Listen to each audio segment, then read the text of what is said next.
Okay, can you guys hear me all right? Hopefully. Very excited to be in week 4. And I think I'm going to talk about thriving after fat loss,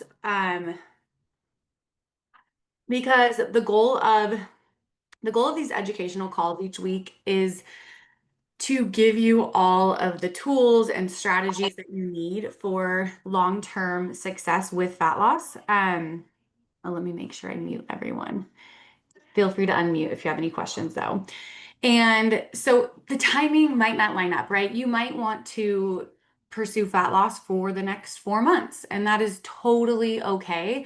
The goal of our calls are to give you all the resources and strategies so that wherever you are at with fat loss, you can hopefully problem solve even like beyond this group. Some of you might be doing a quick cut, and like 4 weeks is plenty. Most of you will probably need closer to 4 months. And I think a lot of times, like beyond that, it's going to come down to individual strategies and maybe even just like having someone in your corner for accountability. So we have that as an option, but not everyone needs that potentially. And so that's why this cohort is just 5 weeks long, to just give you everything you need so you feel like you can see sustainable fat loss for however long you want to pursue that. Um, so this might be a little bit early, and you might want to come back to this call, like when you are kind of thinking you're ready to maybe move to maintenance. And I think this is really important to do. And we wanted to do this call, even though most of us are probably going to continue with fat loss a little bit longer. I wanted to do this call now, for those of you that maybe are going to be done. Hopefully, all of you are continuing with momentum or maybe transitioning to one-on-one coaching or staying in the community. But for those of you that aren't, I wanted to give you everything you needed to really like successfully know when and how to move to maintenance. So, thriving after a fat loss phase. And we also got a lot of questions. So I'll try to get through these slides fairly quickly, so that we have time to answer questions, and whatever we don't have time for, we'll do in the group. Let me move this real quick. Okay, so let me adjust my screens here. Signs it might be time for a maintenance phase. I think that one of the most important things that you can learn is when it's time to move out of a deficit. And like I said a minute ago, I think this is very important and something that most often people overlook. They move into a calorie deficit, they see great progress, they have that like high of seeing the scale go down week to week, inches start to go down, and it's very like metric driven, which is really exciting. So moving to maintenance, it feels scary for a lot of people, and they stay in a calorie deficit, and our body adapts, right? So over time, what was a calorie deficit is no longer a calorie deficit, and now we're just surviving on less fuel, and we don't feel good. And so I'm going to talk a little bit about like why it's important to move up to maintenance, but also how to know when it's time. And someone might be able to pursue fat loss for 6 months, where someone else, like 6 weeks is all that their body can handle. And so that's going to come down to individual biofeedback. And I think something that's important to know is that a calorie deficit is a temporary tool, not a lifestyle, not where you should just be forever. And a lot of people let that happen. And so that is something I wanted to talk about, because I think that can also be like the difference between never seeing results and someone that does see results, is just trying to live in that calorie deficit. So, signs it might be time for a maintenance phase.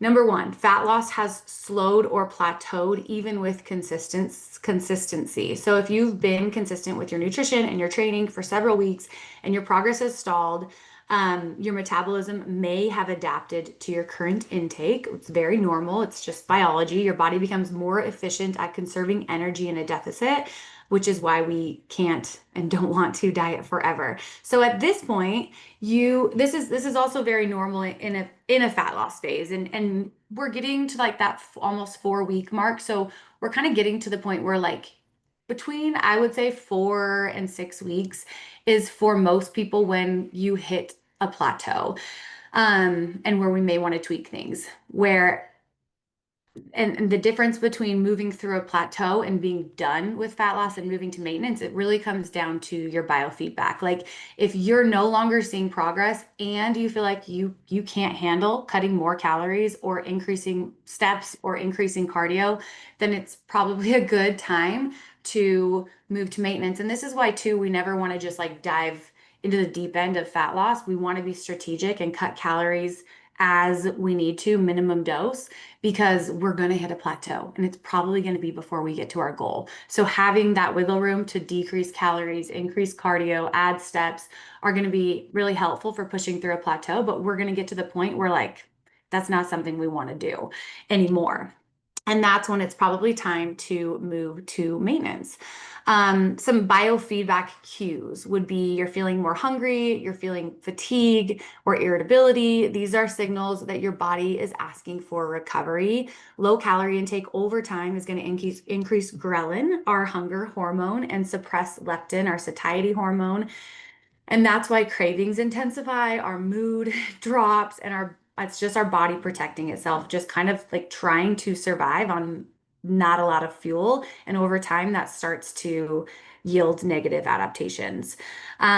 Next would be training and performance and recovery are declining. If you're lifting less, if you're dreading your workouts, if you're staying sore for longer, that's a sign that your glycogen stores are depleted and recovery is suffering. One thing you can do there is like maybe you have 125 grams of carbs per day, and you're eating that evenly spaced throughout the day, or maybe you're eating that mostly in the evenings. One thing you can do if you're noticing, like, I want to keep losing body fat and I'm noticing my workouts are kind of suffering, like time those carbohydrates up around your training. Have the bulk of those pre and post workout to help make sure glycogen stores aren't depleted and that you're able to recover better. I would say implement that first. And if that's still not working, then it's probably time to bring your calories back up and restore energy so that you can continue to build strength and your motivation for the gym comes back. Because that is going to be really crucial for maintaining muscle, which is something that we all want. The next option or the next kind of factor on when you should move to maintenance would be you've reached a healthy, sustainable body composition. If your body feels good, your clothes fit well, you're not chasing like unrealistic numbers or unhealthy numbers for you, then it's time to learn to live at this current state. Maintenance is going to teach our bodies that it's this physique and energy level are safe to sustain. So if you're ready for the next phase, then it's really helpful, I think, to shift from like focusing on the scale and measurements to more focusing on strength and performance and the freedom and flexibility that you have in this stage, which is wonderful to get to. Maintenance doesn't mean that you're done seeing results. It's kind of like the bridge to your next goal, whether that's building muscle, whether that's improving your endurance, whether that's improving your strength, or just feeling more flexible with food and life. It is kind of an opportunity for your nutrition to sort of be able to go on autopilot for you instead of just being the forefront, which it needs to be, or at least close to the forefront in a calorie deficit, because you need to be more strategic with kind of all your choices. So moving into maintenance is not like taking a step back or being stagnant with your goals. It's what allows your metabolism and your hormones and your energy to optimize so that you can stay where you want to be with your goals and feel stronger and healthier long term. Okay, so benefits of moving to maintenance. I talked a little bit about this in the last slide, but when you move from a calorie deficit into maintenance, your body finally gets to recover and recalibrate. So right now we're kind of early in a calorie deficit, and hopefully all of you are still feeling really good. In fact, a lot of you, even though we've lowered calories, if you haven't been consistent with your nutrition up to sort of this cohort, you might even be feeling better than you ever have with consistent like balanced meals, with regularly strength training, with getting in lots of water, with getting in recovery and sleep. All the things that we have set you up to do habit wise are set up to support you so that you feel your best in the fat loss phase. So you might already be doing those things in the calorie deficit, like you're feeling it, or maybe you haven't been doing a lot of those things and you're noticing that even though you have cut calories down, like you actually feel amazing right now, which is great. And the good news is like you're setting yourself up for as much success long term so that you can see like continue with fat loss for as long as is healthy for you. The bad news is at some point you will get to where the lower calories, the calorie deficit is going to impact you negatively in terms of energy and hormones and stress, all of the things, being able to build muscle. So coming back up to maintenance is going to be really important. And all of those habits that we've been working on are going to help you continue to feel your best in the long term and also help you to sustain your results. So when you come back up to maintenance, you'll start noticing your energy coming back up. That is a really big one that I typically will notice right away. You're fueling enough to support both daily life and your training now. Your lifts should feel stronger. Your endurance will improve if you are doing cardio. Your recovery time is going to shorten between your training because now your glycogen stores are replenished and you're no longer chronically underfueled. And then this is a huge one. Sleep is going to improve as well. During a deficit, stress hormones like cortisol and adrenaline often are going to run higher, and that can make it harder to fall asleep or stay asleep. So once our calories are increased, our cortisol stabilizes and our melatonin production normalizes, leading to deeper, more restorative sleep. I know that's like one of the first things I notice when I'm kind of deep in a calorie deficit is I'm waking up earlier or I'm waking up in the night or my sleep doesn't feel as restful.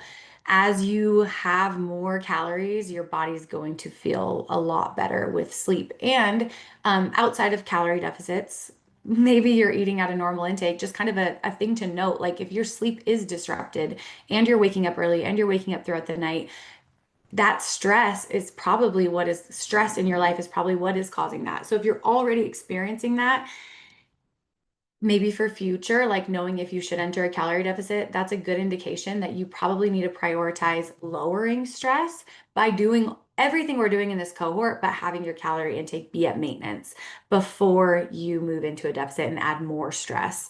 So sleep is just a very good indication of how we're doing in terms of stress, and a calorie deficit is going to be a stressor for us. So as we move to maintenance, you'll also feel your mood stability, your mood stabilize, and just sharper focus as your hormones like estrogen, progesterone, and your thyroid T3 and T4 begin to normalize. Those will decline over time as we get deeper and deeper into a calorie deficit.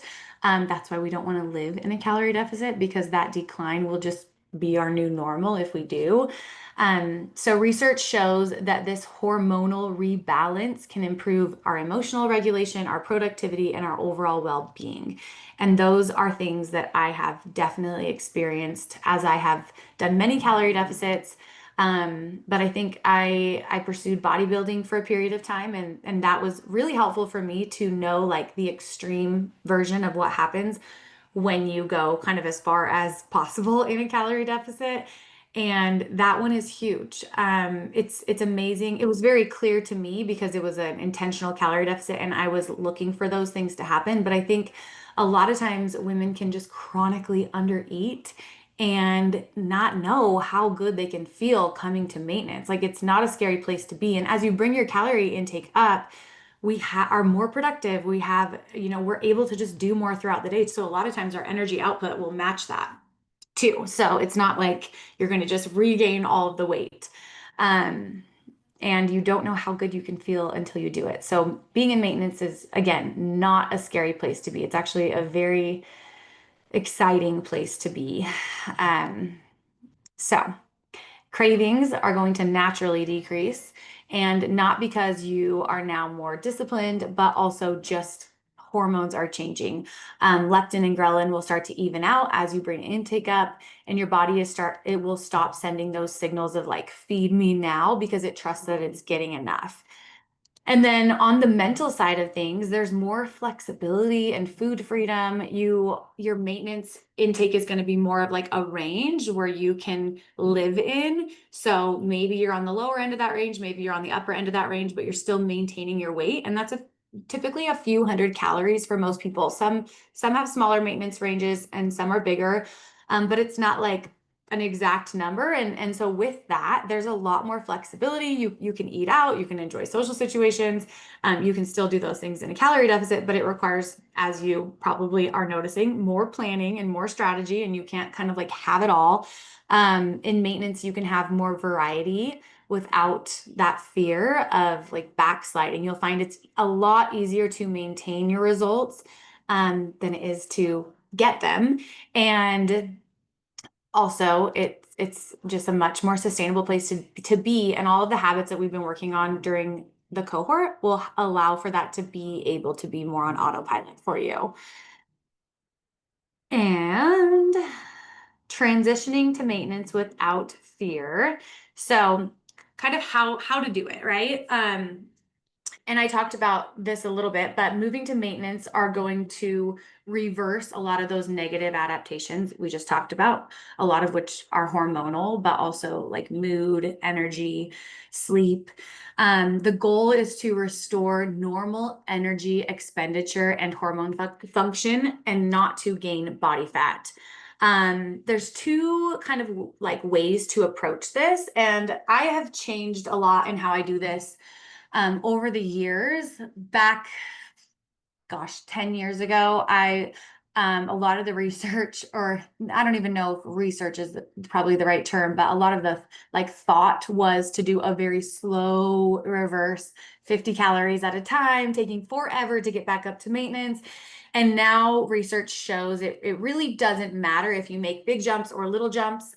But I think knowing yourself and knowing how you feel can impact that. So when we're working one-on-one with a client, we will take into account like how they're feeling, their maybe fear around the scale or worries around the scale, and also just like their training, all of those things, their recovery, their sleep, and deciding if we want to transition to maintenance more slowly or more quickly for them. So kind of the two options are a gradual reverse, increasing calories 5 to 10% every 1 to 2 weeks.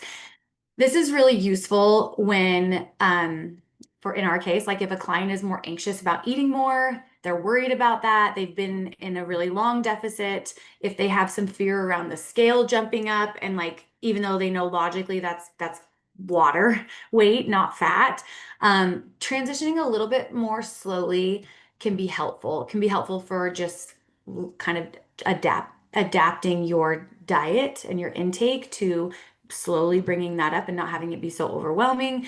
It can be helpful if you are just really nervous and overthinking it. So that allows you to really monitor things too, as far as like energy, hunger, digestion, training performance before adding more. Um, I personally, at the end of a calorie deficit, am like, give me more food. Increasing 5 to 10% initially just does not feel like enough to me. So I like to do a big jump and then small jumps, kind of creeping my way up to my maintenance range. So the second option would be a direct return to maintenance, jump up 3 to 500 calories above the deficit immediately. And this works well for maybe a shorter or more moderate deficit, generally like speeds up hormone and energy recovery more quickly.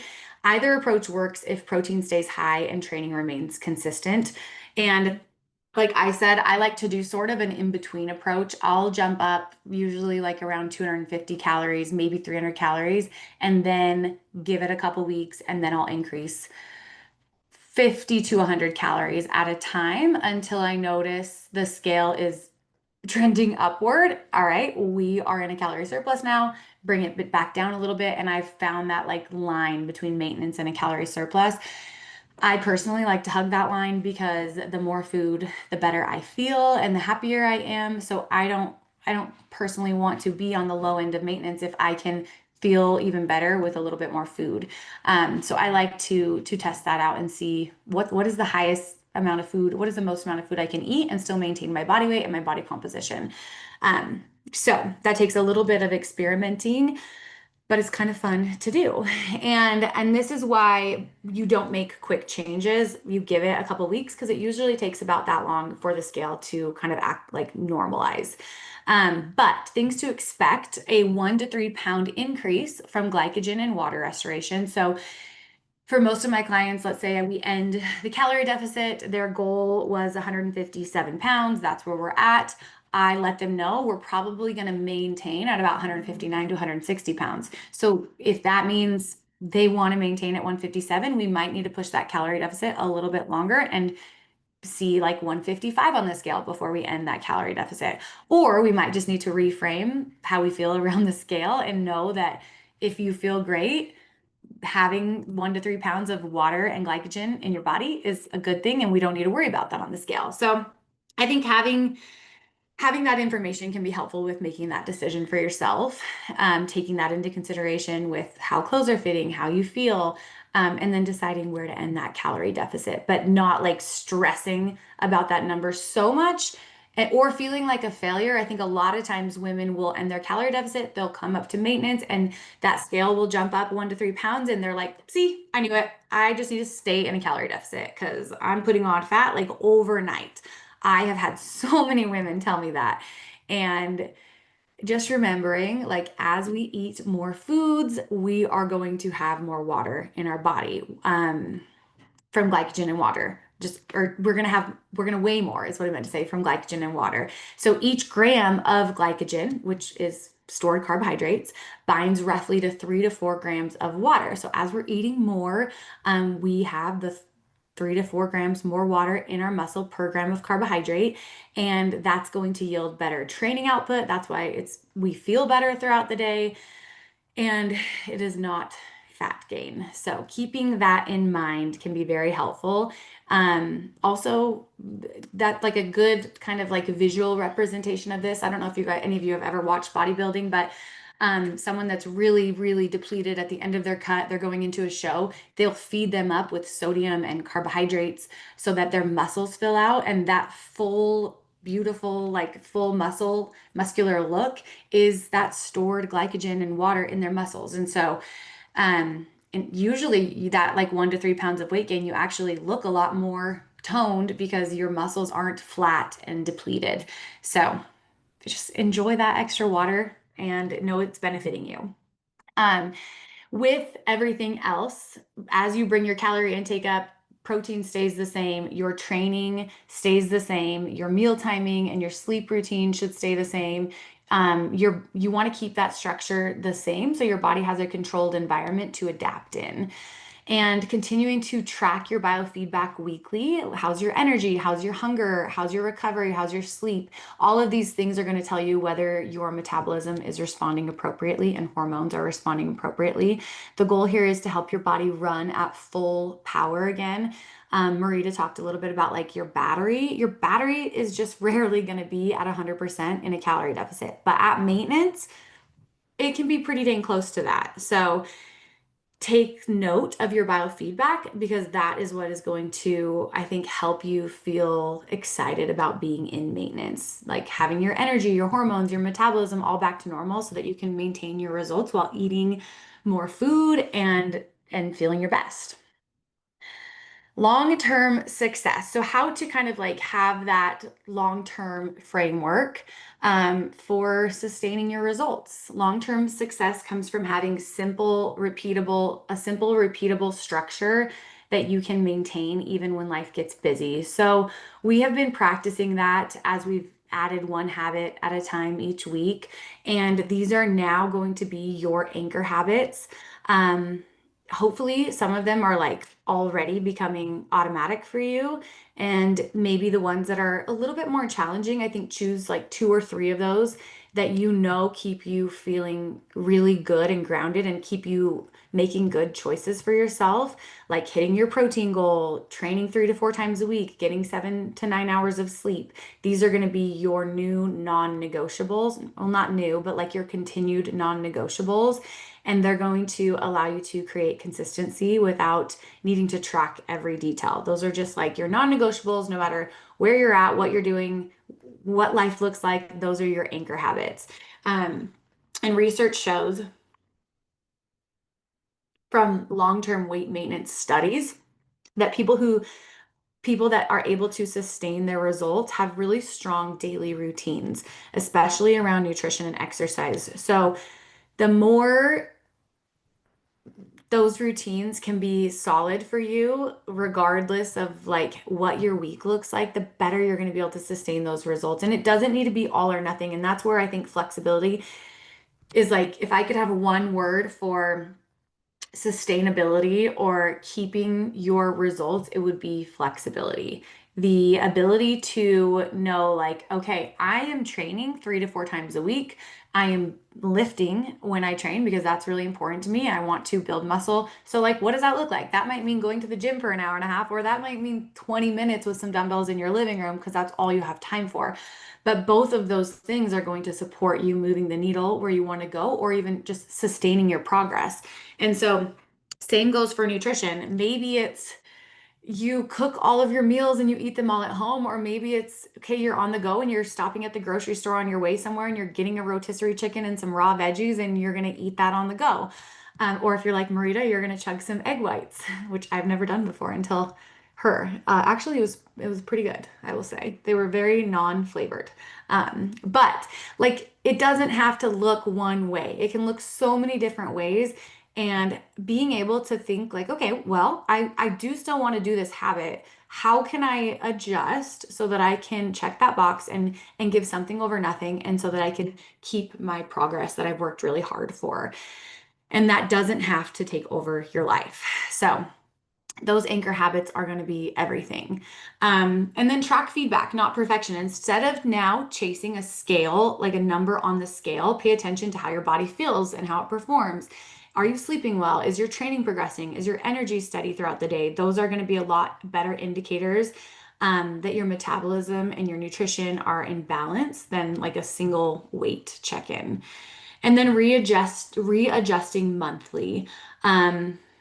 Every few weeks, reflect on what's working and maybe what's like kind of slipping for you. What habits are you having a little bit harder time being consistent with, and reflect on that and think about how can you bring those back? Can you maybe start habit stacking those again with something else, or can you adjust maybe your planning around those habits, and just put those a little bit more at the forefront and keeping the other ones more automatic. So just evaluating once a month, even weekly, just a little check-in with yourself. Like maybe you're not looking at your weekly weight average anymore. Maybe it's more just like, how am I doing with these habits? How am I feeling? What can I continue to optimize on and take that into the next week? If you are feeling more fatigued, or your clothes are fitting tighter, or your workouts are feeling off, it doesn't need to be a huge overhaul. It's probably just some small adjustments. Maybe that's being more consistent with your steps. Like maybe you have been more sedentary this month with a lot going on.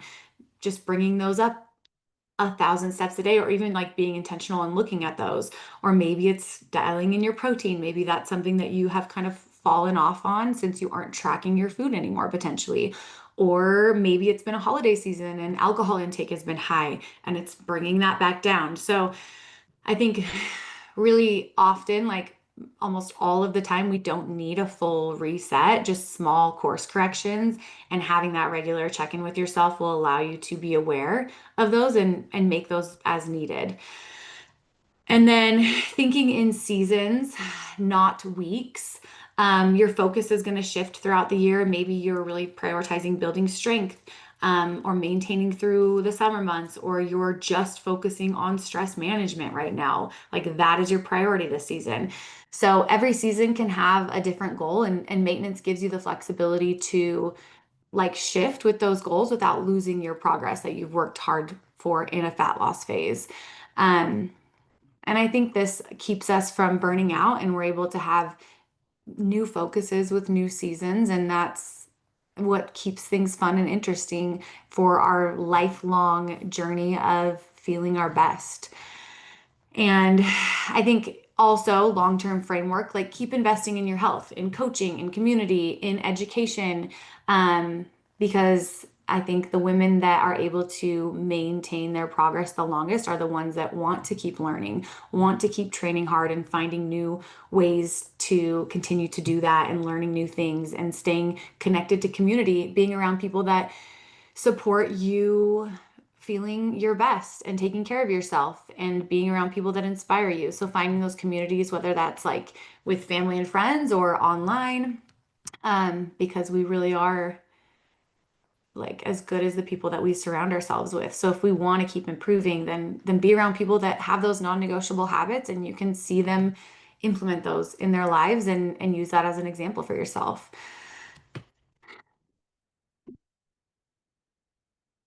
Okay, kind of the new normal. I was gonna do a COVID picture for this one, but then I thought that wouldn't be funny for any of us. But I was like looking through my photos and there was one of me in a mask, and I was like, oh, yeah, our new normal. I haven't heard that for a minute. I think we probably all hate that term now, but I'm gonna use it in a positive way. Our new normal is kind of like we need to redefine success for ourselves in maintenance because we're on just sort of like hopefully things are going well and we're seeing progress and we're committed to our habits. We're very focused in a calorie deficit and we have a very clear goal. And so when we come to maintenance, it can feel like kind of like, well, what is my goal now? It's not very exciting to just maintain.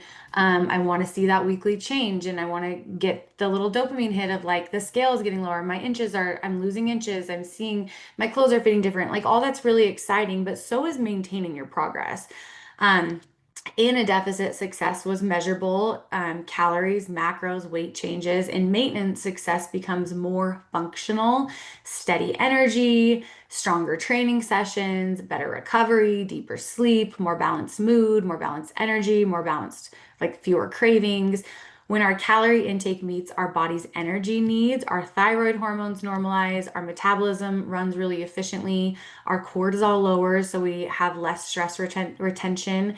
And then we also have faster recovery, estrogen and progesterone stabilize, better mood, focus, and sleep. All of these things are going to work in our benefit. And if you're lifting and you're able to lift more weight and recover faster and your hunger feels normal again, that's your physiology showing you that you're fueled properly. And that's what success looks like in this phase. I love to have training goals like maybe a pull up goal or a push up goal or a strength goal, a hip thrust goal. And also just take note in this new season and notice like how much energy I have, how great I feel, how my sleep is, how my like anxiety is. All of those things are worth taking note of because all of those things are really good for us to have long term, and we want to have our metabolism be optimal. And so being eating enough and fueling our bodies is going to allow us to feel our best, but also likely going to allow you to continue to recomp as well. So you'll continue to, if you're pushing your training sessions hard and you're fueling your body well, you'll probably still continue to see more results happen in terms of recomp. Um, and protecting your baseline now, the habits that you've built around protein, around training, around your meal timing, around your sleep are now the foundation for staying at your goal and feeling really good. So you're going to want to continue to keep your protein around zero point 0.8 to 1 gram per pound of body weight. That's going to help you keep the muscle that you have and hopefully continue to build muscle because it's going to be harder in a calorie deficit than it is at maintenance. And then continuing to focus and prioritize sleep as that's going to help regulate your hunger and stress hormones. If you start to let those anchor habits slide, that's where you start to have like predictable patterns of maybe your workouts are harder to recover from. You're noticing your cravings are up.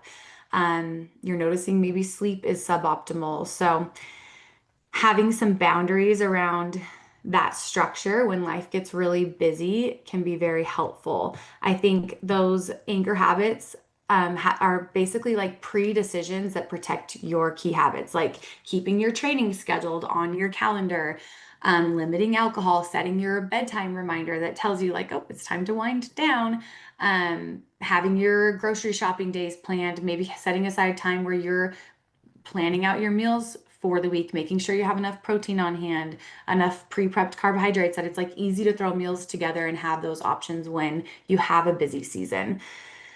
Because if we don't have those boundaries in place, then we're relying on motivation. And I think motivation can be harder to come by when we're focused on maintaining our results versus like achieving them. So keeping that in mind,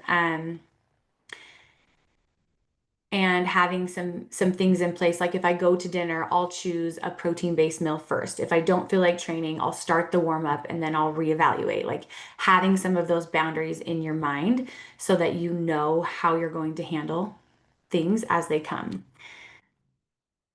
And we get this question often. So maybe you are noticing like biofeedback is suboptimal. You're seeing some and feeling some of those negative adaptations, and you feel like, okay, it's time to move up to maintenance, but I'm not at my goal yet. And that might be the reality for a lot of you. Maybe you have a large amount of weight to lose, and it's worth taking a diet break, or maybe you want to push for like those last 5 to 10 pounds, but you feel like you need a break.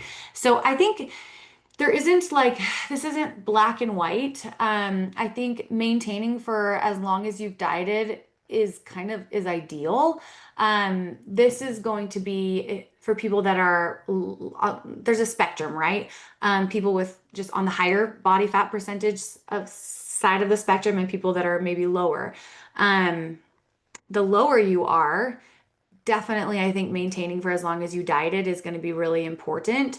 So like if you dieted for 16 weeks, maintaining for 16 weeks before you implement another calorie deficit, and that's going to allow for things to really stabilize. Um, However, if you have a lot of body fat to lose and you feel like you are actually still responding pretty well, but mentally you're having a hard time and you need a break, then I think that's a different situation. And you could take like a 1 to 4 week diet break and come up to maintenance and just have a little bit more breathing room and flexibility and then continue with fat loss. Um, would you coaches add anything on that? I don't know. I can't like see anyone, so we can talk more about it at the end too. But I think that's going to come down to your individual biofeedback. Like if you're noticing it's more mental and you just are wanting a mental break, then taking a dieting break is okay for 1 to 4 weeks. If you're noticing like, okay, a lot of the biofeedback that Michaela talked about is happening for me, then I would recommend being in maintenance for as long as you've been in a calorie deficit. And we've talked through a little bit more. We've talked through most of this already, but essentially like when to start your fat loss phase again would be when hunger and mood are stable, when you're feeling really good, when you feel like your sleep is really good, your recovery is better, you're no longer thinking about food constantly, you don't have strong cravings. Um, all of those things should be optimal before entering into a calorie deficit again, because fat loss is a stressor and you need margin in your life to be able to handle that well. So I think asking yourself before pursuing fat loss again, like, can I be really consistent with my meals and training in a calorie deficit right now? And can I manage the mental load of a calorie deficit right now? If not, then I would wait. Your results are going to be a lot better when you're ready for it. And in the meantime, coming back to those anchor habits and making sure that you're doing all of those things to allow you to feel really good so that when you are ready, you can enter a calorie deficit and have it be the right time for you. Because really, the right time for you to cut again is when your body and your habits and your lifestyle are all pointing towards readiness, not just like urgency. Because it doesn't matter how desperate we are for fat loss if we're not setting ourselves up mentally and physically to be in a good place to add that stressor in. It's gonna be really challenging for us, and it's gonna be hard to do it and to adhere to a calorie deficit. So if your energy and your training and your mindset are feeling really stable, then another fat loss phase will be really productive. If not, maintenance is still doing its job and you can continue to feel strong and improve your health and be ready for the next opportunity when the time is right.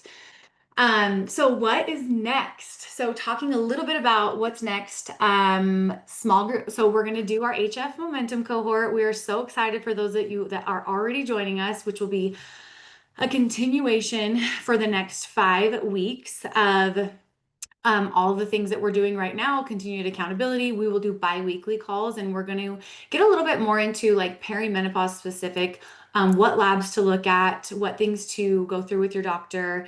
I sent our call schedule on the app. So if you guys have any thoughts or questions on that, let me know. But also helping with recalculating macros as you come towards more like timing wise, we'll probably be pretty close to kind of hitting that first plateau. So getting a readjustment if needed and continuing to have support and accountability in fat loss through basically we'll end like right before Thanksgiving, which I think is really perfect timing going into the holidays. We also have one-on-one coaching, which I highly recommend taking everything you've learned in this cohort and then continuing to like take things to the next phase with a coach that can help you with more individual strategies, can review your food logs, can give you ideas personal and individual to you as well. So that's an option too, and we have a special for anyone that is in this cohort. So if you guys have any questions on either of those options, then let us know. The momentum cohort will start Monday, so we'll keep this group open until probably midweek next week until we announce the winner for the testimonials. And then we'll have a new group that you'll get added to for momentum, which we'll create that group and put you in it on Sunday. So if anyone has any questions, then let us know on that. And let me stop the screen share and pull up questions that everyone has. So, okay. Can you guys see me still? Oh, we have one question. I'm sure we hit on this before, but it's mid-afternoon on the East Coast and my brain's been all over the place. Okay, I was doing a lot of the habits before the challenge and added more in. I would say I'm pretty good at everything but steps. Close, but not perfect every day. I'm still not seeing the scale move much or my body, I'm going to say change.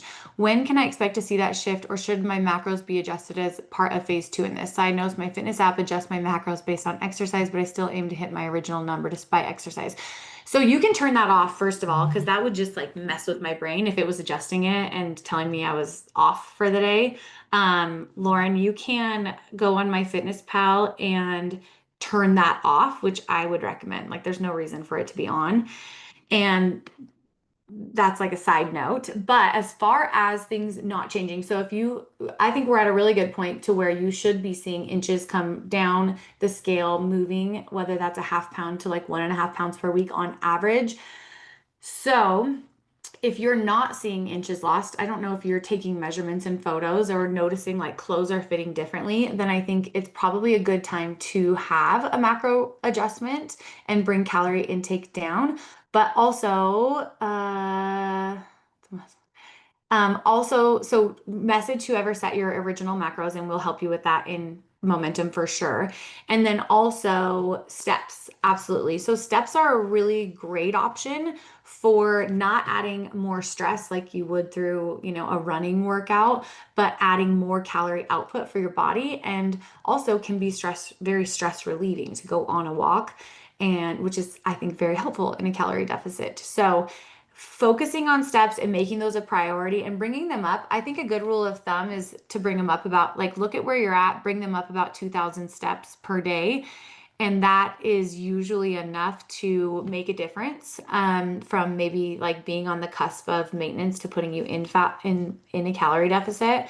So that's probably what I would start with, is bump steps up 2,000 and then have one of us look at your intake and we can make an adjustment there.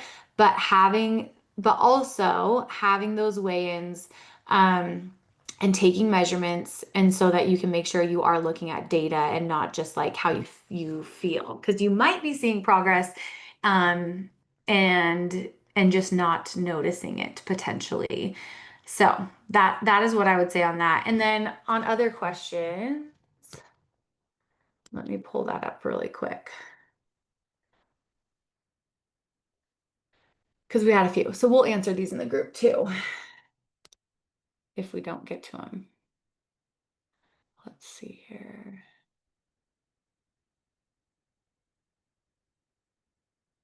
Okay. The process of body recomp. How do you know how long to stay in what phase? What things are you looking for to know to go back to deficit or stay in maintenance? How much do you adjust calories by percentage wise, or is it better to adjust a certain macro? So I pretty much went through all of this, but for how long to stay in each phase, it's really going to come down to individual biofeedback. Um, and I'm just reading Lauren's. Thank you. My button legs look great. Just want Christmas abs. And there's nothing wrong with that. So track your measurements. I don't know like if you are measuring your waist, Lauren, but definitely take a waist measurement. And if that's coming down, you're losing body fat for sure. If you want that to be more aggressive and you feel like you can handle that, then we can absolutely bring calorie intake down and bring steps up a little bit. And that's probably going to be the tweak that you need to like push more aggressively towards fat loss. So having that data is really helpful because now we have like 4 weeks of data that we can make adjustments based off of. So back to this question, what things are you looking for to go back to maintenance or stay? How much do you adjust calories by percentage wise, or is it better? So, like I said, like that 5 to 10% increase or 3 to 500 calories as you're coming back up to maintenance. I kind of like to go somewhere in between. And I think as far as adjusting a certain macronutrient, so protein will stay the same, but you could decide how you feel. Like if you feel like recovery is lagging, then maybe make that 200 calorie jump mostly be from carbohydrates. That's going to be a little bit individual to you in how you're feeling and also like what foods you like. But I don't think you need to get very specific with carbs and fats, especially if both are at still like kind of a minimum intake, then it's going to come down to what you prefer because calories accounted, it's going to be the same, really. Any tips on goal weight setting and being realistic? I know it's individual, but curious if there's any best practices. This is where like having, if you have access to a DEXA scan, that is so incredible for data because it's not just your weight, it's going to show you how much lean tissue you have. It's going to show you how much body fat you have. You might do a DEXA scan and see that you have 30% body fat, but you have 60 pounds of lean tissue and like your actual fat tissue is not that high. So putting on muscle and like prioritizing building muscle for a year before you move into another fat loss phase is going to benefit you more than just losing more body fat. So I think a DEXA scan is so helpful to know if you are under muscled or if you have more body fat than you want. For most women, it's kind of a combination of the two. And so I think it's less about a goal weight and more about how you look and feel, which maybe you won't know that. I think actually being more flexible with your weight goal is going to be the most helpful. I have had so many clients and myself included lose significant amount of body fat, but when they're training and they're doing kind of all the things to yield the best health for them, they actually don't lose as much weight as they thought on the scale. Or maybe they have more muscle now than they did 15 years ago. And so that goal weight that they're going off of when they remember feeling their best last is like so not realistic. I have weighed the same amount and have looked drastically different depending on how much muscle I have on my body. And so I think having a DEXA scan can be super helpful in that way. If you don't have access to a DEXA scan, then I would just be willing to be flexible and like continue, maybe leave that open-ended. Maybe you don't have a goal weight. Maybe it's like I'm still feeling really good, so I'm gonna take this 1 month at a time and I'm gonna check in with myself in a month. I'm gonna do 4 more weeks of a calorie deficit and see how I feel. How are my clothes fitting? How is my biofeedback? Okay, I'm having a little bit of negative adaptations happen. Like I'm noticing I'm a little bit more moody, but my cycle is still regular. I'm still sleeping. I can still handle the stress of a calorie deficit. I'm gonna try for another month at this because I'm not quite where I want to be. And I think it's okay to take it 1 month at a time. And get curious too, like what feels best for me. And maybe you get to a point where you're noticing you aren't as lean as you want to be, but those negative adaptations are enough that like it's going to benefit you to come up to maintenance. That doesn't mean you're not going to still see results. Maybe you're not only pushing that lever on fat loss, maybe now in maintenance, you're spending 4 to 6 months and you're recomping, being on like that low end of maintenance for intake and really using that extra energy to push your training, to build muscle, and then pursuing another fat loss phase in 4 to 6 months and using that added muscle tissue to yield visual results even faster for you. So that's why I love DEXA scans, because I think too, it can be easy to think like, oh, is what I'm doing really making a difference? And then because the scales maybe only moved a pound or two, and then you get a DEXA and you're down 2% body fat. And it's like that validation is really nice to continue to do what you're doing. So hopefully that helps. When should we recalculate macros? That is going to come down to, yeah, what is progress looking like for you? I think right about now at that 4 week mark of consistency and also consistent data, if you're weighing yourself daily and you're noticing like a weekly average is the same or it's less than that half pound per week, measurements aren't really changing, then I think that's a good time to make an adjustment. I wouldn't recommend doing it before like 2 to 3 weeks just because it can take that long. We all lose weight differently. Some people, it is more linear. Others, I've had a lot of clients where weight will just hold, especially with hormonal fluctuations. Weight will hold and then we'll see a big drop. So also paying attention, like maybe weight's holding, but you know, okay, I'm in my luteal phase. I'm probably retaining more water right now, or sleep has been off, or I've been traveling. I'm noticing like hunger is still, I'm feeling a little bit hungry between meals. I feel like I'm kind of checking all the boxes and doing all the right things. Give it another week and just see how you feel, because you might be retaining water from hormones, from maybe travel, eating out, higher stress, heavier training loads, and just let yourself be patient, because that doesn't mean things aren't changing, even if the scale's not moving. So I think it comes down to um how you're feeling, and like if you feel like, okay, I think even if I am seeing change, I'm feeling really good and I think I can handle a little bit more aggressive fat loss. And I think that's an okay time to make an adjustment. Um, okay, let's see. Why does it take some women longer to get even the smallest results? Some have lost pounds. I've only lost ounces. How long can you stay in a deficit if you're not getting results from the scale? This one is one that we've already talked about as far as biofeedback goes.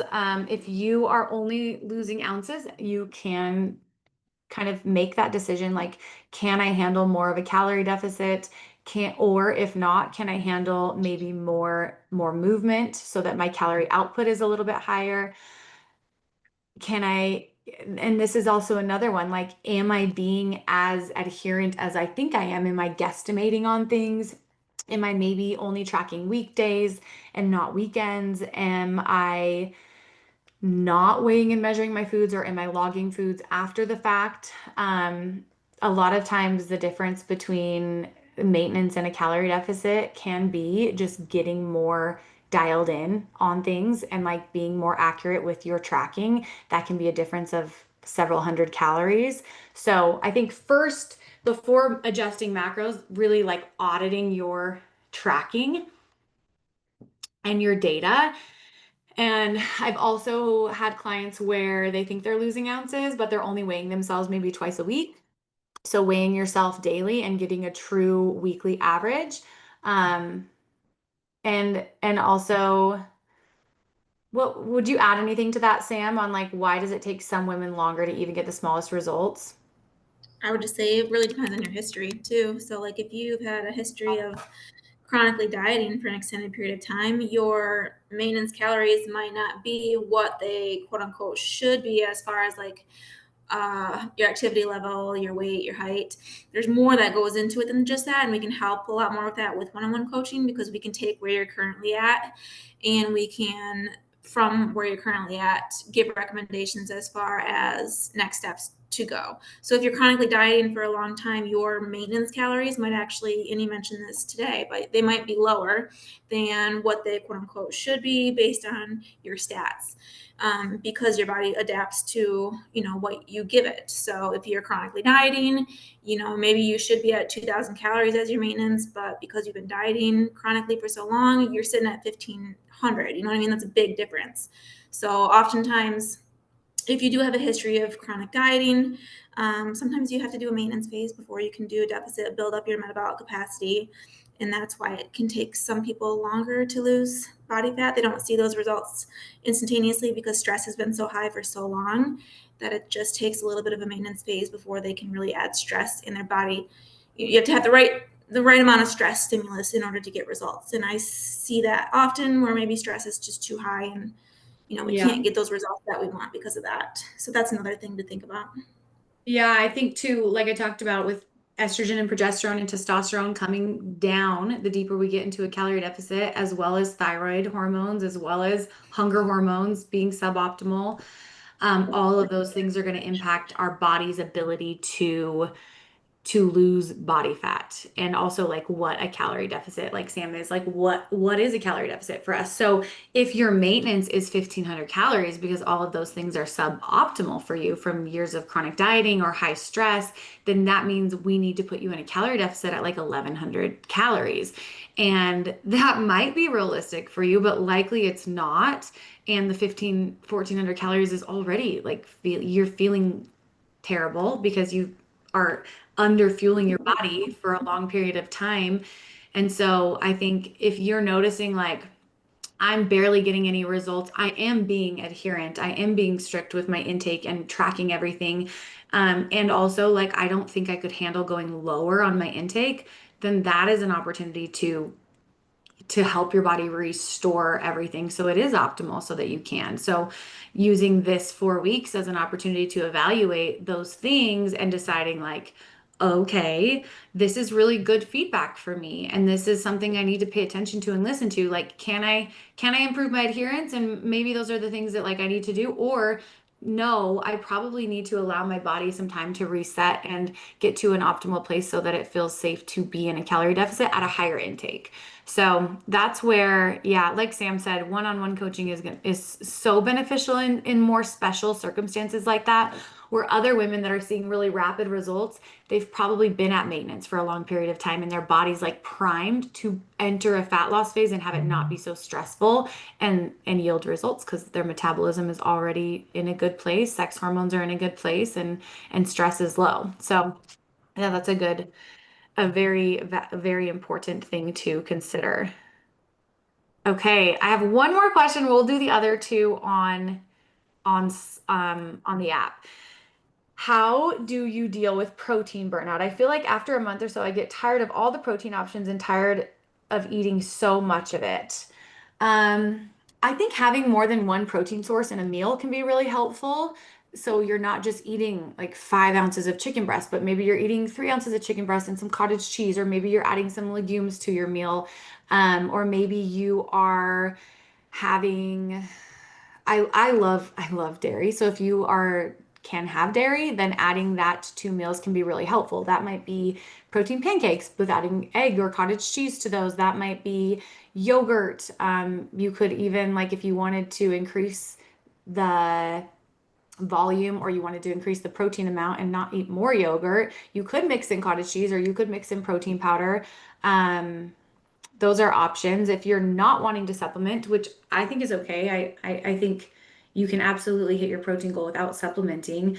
But adding in, like for me, for breakfast, I can't just eat 40 grams of protein worth of eggs. I have to add in some chicken or ground beef with that or bacon so that I can bring that protein intake up, or cottage cheese, and not be just like having a hard time eating more. So having more than one protein source per meal, I think is a really helpful option.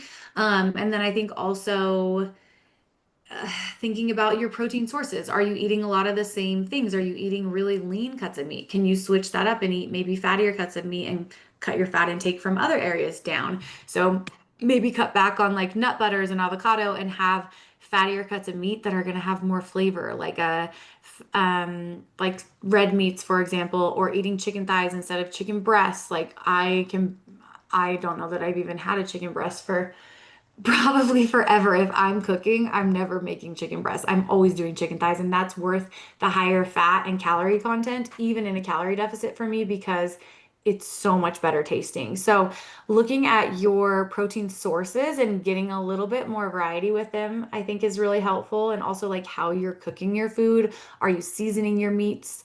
I season things very liberally, lots of garlic powder, salt, and pepper always. And then depending on the dish, I might change it up.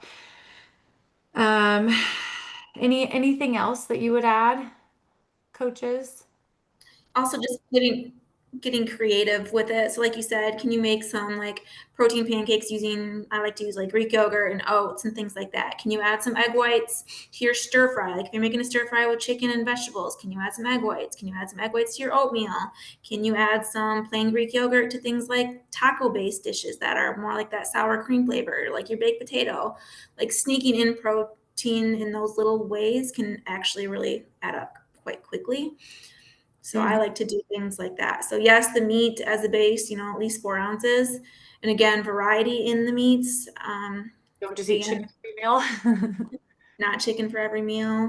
More than one. Adding dairy to the meals can be helpful if you can have dairy, and choosing carbs and fats that are higher in protein as well. So, like you said, fattier cuts of meat can help with the flavor, but also beans have a lot of fiber. Oats, I mean, has a lot of protein in there too, as well as fiber. Oats tend to have a little bit more than just like white rice and things like that. Like little ways like that can actually add up quickly too. Yeah, definitely. Pre-logging is really helpful too. And then also like having your meals, having just the flavors in your meal helps. So like incorporating low calorie sauces and marinades and different things like that so that your food tastes better overall. Um, I mix a lot of my foods together and do like bowls and salads, and I think that can help a lot too versus like just eating your protein by itself. So get a little bit creative with maybe trying like a rice bowl or a salad and having some good dressings and sauces on them that work with your macros to so you're not just tasting the meat. I think that's also helpful. So I also love for kind of dishes that have a lot of flavor and are easy to track and convenient. I think I've mentioned it before, the Kevin's brand. I love theirs because there's a lot of different options for like sauces that you can add that I think brings the flavor up, but it's really easy to weigh it and track it. So that's an option as well. So thank you for joining. I can't believe we're in week 4 and we would love to continue with each of you. So let us know if you guys have questions on anything. But I think continuing to push fat loss up to the holidays and then coming into maintenance through the end of the year is a great like way to schedule your year, and then deciding in January what you want the rest of what you want 2026 to look like. So let us know if there's any other questions that you have. We'll answer those in the group, and hopefully, bringing fiber intake up this week is feeling doable for you. But if you have any questions with that as well, we would love to help you troubleshoot. So, and if you're continuing, we will also be having some more habits. We're going to layer in more habits, but we'll have about a 2 week period where we will add them for momentum. So, to continue with fat loss for those that want to continue. Have a great week, everyone. Thanks for joining.